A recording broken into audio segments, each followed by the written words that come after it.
Halo semuanya, dan selamat datang kembali.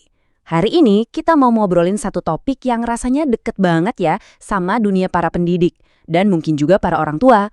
Sebuah pertanyaan yang kayaknya sering banget kita dengar, baik di ruang guru maupun di rumah. Nah, ini dia pertanyaannya. Kenapa ya murid-murid zaman sekarang tuh rasanya makin sulit diatur? Ini keluhan yang umum banget kan? Sebuah rasa frustrasi yang mungkin kita semua pernah alami atau paling nggak pernah dengar.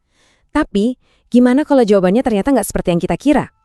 Wah, ini dia nih, sebuah sudut pandang yang menantang. Sumber pembahasan kita kali ini ngasih ide yang cukup provokatif. Jangan-jangan akar masalahnya itu bukan ada di muridnya, tapi justru ada di cermin yang mereka lihat setiap hari di kelas. Oke, mari kita bedah lebih dalam lagi. Sekarang, mari kita lihat beberapa kesenjangan yang sering terjadi antara tindakan kita sebagai pendidik dan kenyataan yang sebetulnya dirasakan para murid.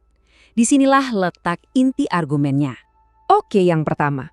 Kita sering banget kan refleksnya langsung marah begitu ada murid yang bikin salah, tapi coba kita jujur deh sama diri sendiri, seberapa sering sih kita berhenti sejenak dan benar-benar dengerin alasan dibalik kesalahan mereka? Ini ada jurang yang besar banget loh antara reaksi yang menghakimi dan respons yang mencoba mengerti. Lanjut, yang ini masalahnya lebih sistemik kayaknya. Kita tuh terus-menerus fokus ngejar nilai, target kurikulum, hasil ujian, pokoknya angka. Tapi di tengah semua kesibukan itu, justru bimbingan soal sikap dan karakter, hal-hal yang ngebentuk mereka jadi manusia seutuhnya, malah sering terabaikan. Kita terlalu fokus pada apa yang mereka tahu, bukan mereka akan menjadi siapa. Dan poin ketiga, ini mungkin yang paling jelek ya. Kita sebagai guru minta untuk dihormati. Tapi pernah nggak kita ngaca? Gimana sih cara kita ngomong ke mereka? Apakah kata-kata kita itu membangun atau jangan-jangan malah menyakiti hati? Rasanya jadi munafik ya kalau kita menuntut rasa hormat tapi kita sendiri nggak mencontohkannya. Nah, setelah kita lihat 3 masalah tadi, pertanyaannya jadi, kalau bukan itu yang mereka butuhin, lalu sebenarnya apa sih yang dibutuhkan murid-murid dari kita? Jawabannya mungkin bakal bikin kaget.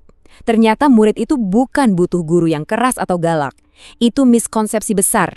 Yang mereka rindukan itu adalah guru yang adil, yang aturannya berlaku sama untuk semua. Dan yang paling penting, guru yang menunjukkan keinginan tulus buat memahami mereka sebagai manusia. Keadilan dan empati, itu kuncinya. Semua poin yang kita bahas tadi akhirnya membawa kita ke satu ide utama. Sebuah metafora yang kuat banget yang kita sebut efek cermin guru. Yuk kita lihat gimana ini menyatukan semuanya. Jadi, ini dia puncaknya. Sikap bandel, sikap gak hormat, atau sikap cuek yang kita lihat di murid, itu seringkali bukanlah sifat asli mereka. Itu cuma sebuah pantulan.